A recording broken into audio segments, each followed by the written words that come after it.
Von Uluwatu geht es weiter nach Ubud, in die Mitte von Bali. Wir starten in Ubud die ersten 2 Tage etwas außerhalb der Stadt, ca. 20 Minuten entfernt. Dort buchen wir eine Unterkunft mitten in den Reisfeldern. Ja, wir sind gerade hin und weg von dem Zimmer. Das ist absoluter Wahnsinn. Von hier aus besuchen wir aber auch die bekannten Tegedalang Reisterrassen, einen Wassertempel, in dem Zeremonien durchgeführt werden, und erhalten einen Tipp, um eine Bestattungszeremonie zu besuchen.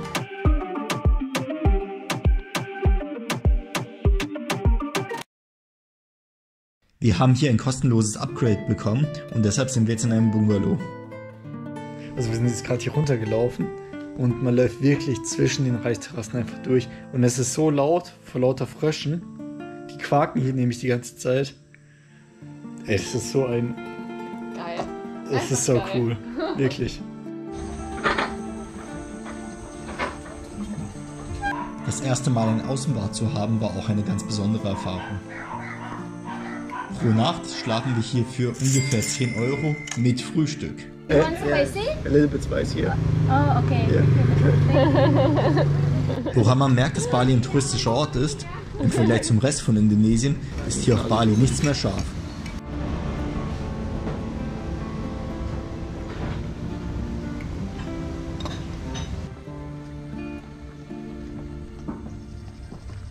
So, wir gehen jetzt gerade ein bisschen durch die Reisterrassen spazieren hier, um unser Homestay, die Natur genießen. Und wenn wir schon bei Reisterrassen sind, wollen wir auch die bekannten Tegedalang Reisterrassen in Ubud erkunden gehen. Dazu fahren wir ins Zentrum von Ubud. Wir haben uns einen Roller mal wieder gemietet, weil es einfach super sinnvoll war. Diesmal haben wir einen großen bekommen, weil es wahrscheinlich keinen anderen gab. Der war diesmal auch ein bisschen teurer, 150.000 haben wir jetzt gezahlt für einen Tag. Haben mal wieder fürs Parken, Eintritt, Schrägstrich Parken, wie auch immer, 10.000 pro Person bezahlt, also wahrscheinlich Eintritt, weil es ja pro Person ist. Also 20.000 ist es nicht viel, weil es ist auch nicht irgendwie fern, dass es so ganz legal ist, weil wir kriegen hier ein Ticket, aber das wird irgendwie nicht so kontrolliert. Wahrscheinlich ist der Eintritt dann echt frei, aber dann haben wir 20.000 fürs Parken bezahlt. Was uns erstaunt, die Tegedalang Reisterrassen liegen direkt an einer großen Straße von Ubud mit jede Menge Shops und Verkäufern, die versuchen wollen, etwas zu verkaufen. Es gibt jede Menge aufgebaute Fotospots und Schaukeln, um etwas Geld zu verdienen.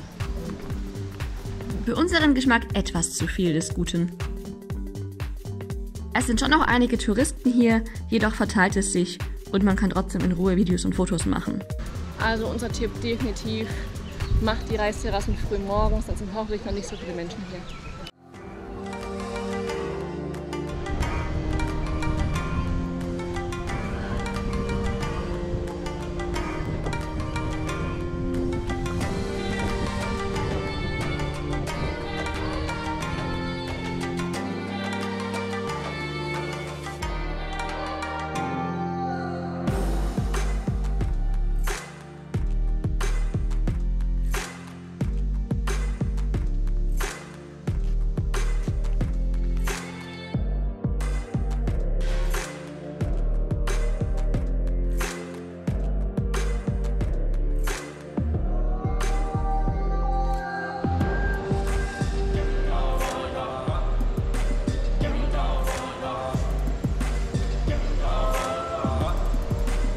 Wir suchen den Weg runter und finden keinen, also laufen wir irgendwelche Wege.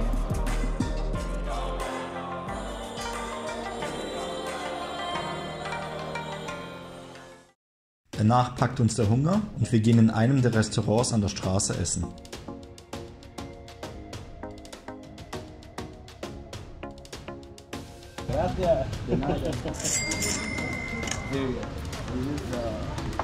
Also in Indonesien dauert das Essen häufiger mal echt lange. Raimund hat schon fertig gegessen. Jetzt darf ich auch endlich. Ich habe so Hunger.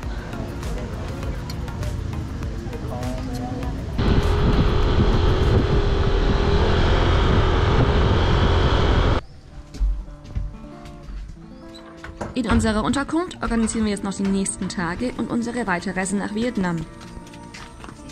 Ja. Wenn man alles im Vorhinein macht, dann hat man es natürlich einfacher, ist aber auch weniger flexibel, weil man es dann so und so machen muss. Und es ist schön manchmal, die Möglichkeit zu haben, so wie wir jetzt gerade haben, zu sagen, okay, wir haben noch nichts gebucht.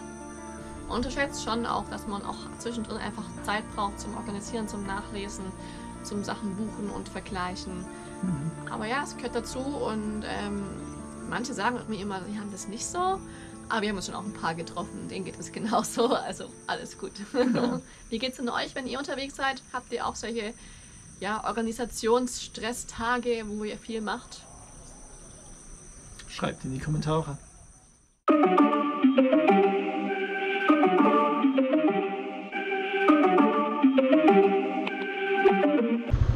Guten Morgen! Wir gehen jetzt zum Tempel. Und los geht's!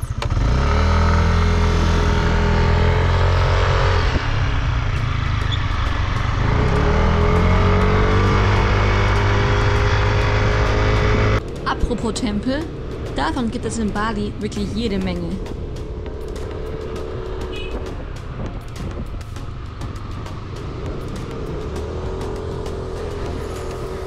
Also wir sind jetzt im Titraempul-Tempel. Wir mussten natürlich mal wieder Eintritt bezahlen. 100.000, also 50.000 pro Person. Ist aber im Verhältnis zu anderen Tempeln hier relativ günstig.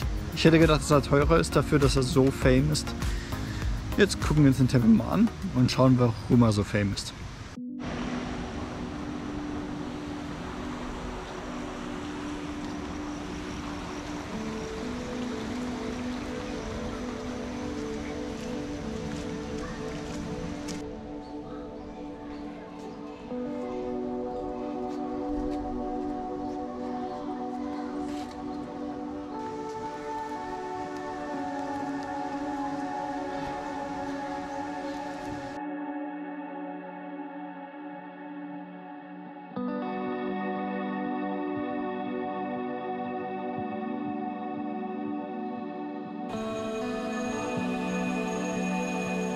Der Pura Tirtha Empul gilt als eines der ältesten religiösen Heiligtümer Balis. In dem heiligen Quellwasser werden rituelle Waschungen durchgeführt. Diese sind auch bei den Touristen sehr beliebt.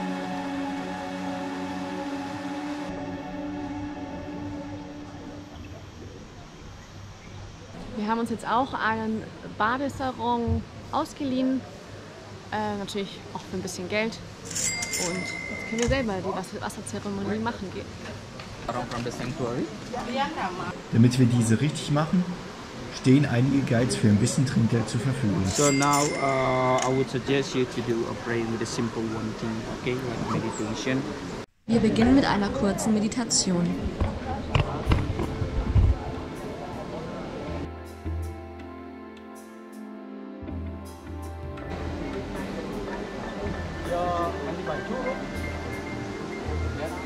Dann steigen wir in das Wasserbecken. Nun werden mehrmals die gleichen Abläufe wiederholt. 3-mal einen Schluck trinken.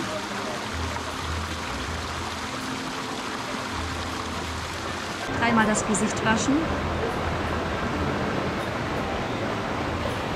Und dann den Kopf unter das heilige Wasser halten.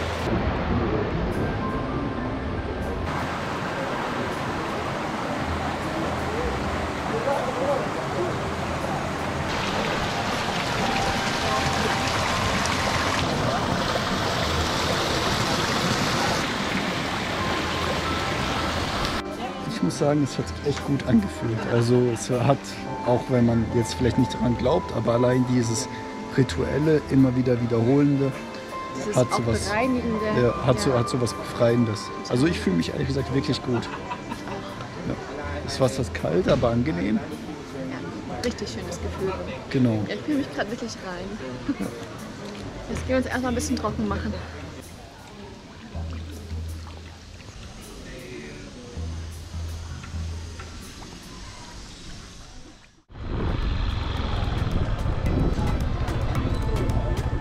Der Besitzer unserer Unterkunft hatte uns erzählt, dass heute etwas ganz Besonderes hier im Dorf ist. Auf dem Rückweg merken wir dies. Überall sind Menschen und es wird viel vorbereitet.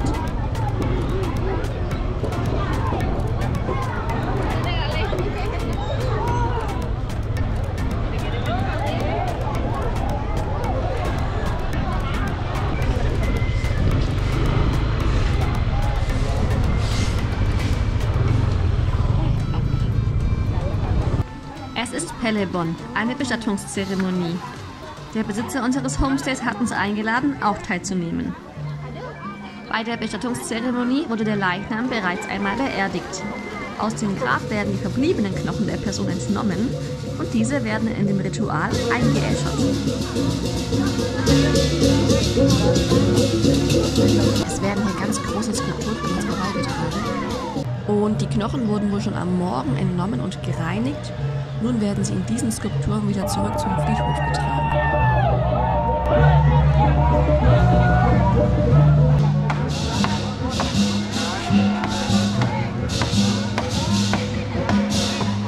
Dann werden die Knochen von der Skulptur entnommen und in eine andere Skulptur gelegt, die dem Familienwappen entspricht. Das sind dann Schweine, Löwen oder Kühe.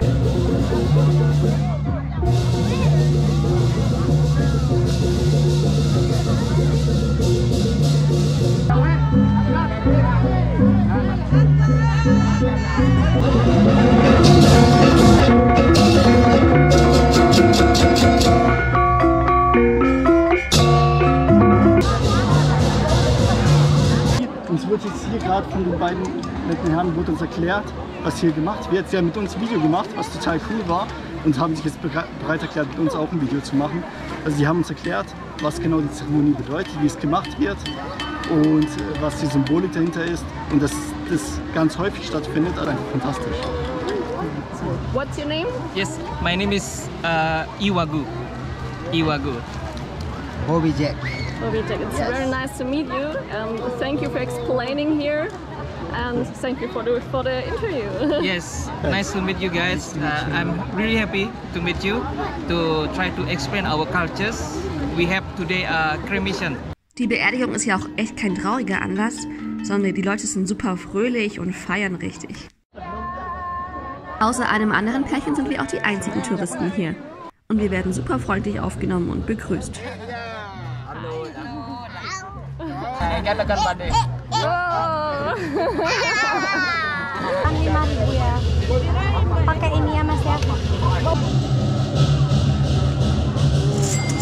Und jetzt eine kleine Mahlzeit, bevor es weitergeht.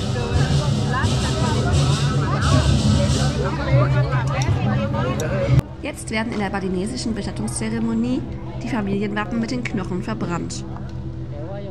Die Asche soll später zum Meer getragen werden und wieder in den Kreislauf der Natur übergehen.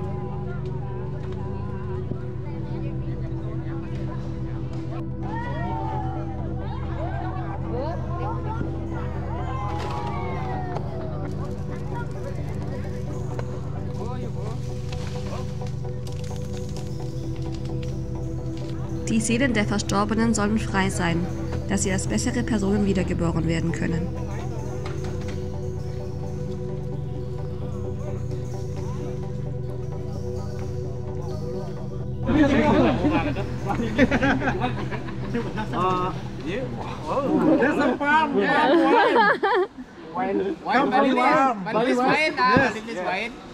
What is this? Palm. You know palm?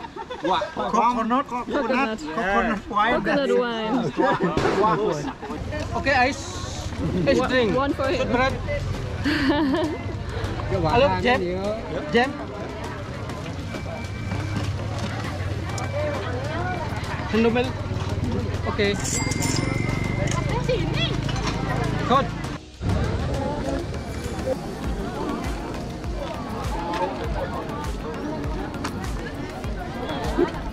Das ist interessant. Wir gehen jetzt wieder zurück zum Hotel, um weiter nach Ubud zu fahren. Es war einfach eine mega Erfahrung. Unglaublich, Diese wirklich. Zeremonie, ja. Man kann es einfach auch nicht beschreiben und ich glaube, man kann es auch in den Videos und den Fotos einfach nicht zeigen. Es waren so viele Menschen, es war so laut. Alle waren irgendwie trotzdem total fröhlich und freundlich und ja. Wir wurden so oft angesprochen, wir haben so nette Gespräche gehabt. Mit diesem guten Gefühl geht es jetzt weiter in das Zentrum von Ubud.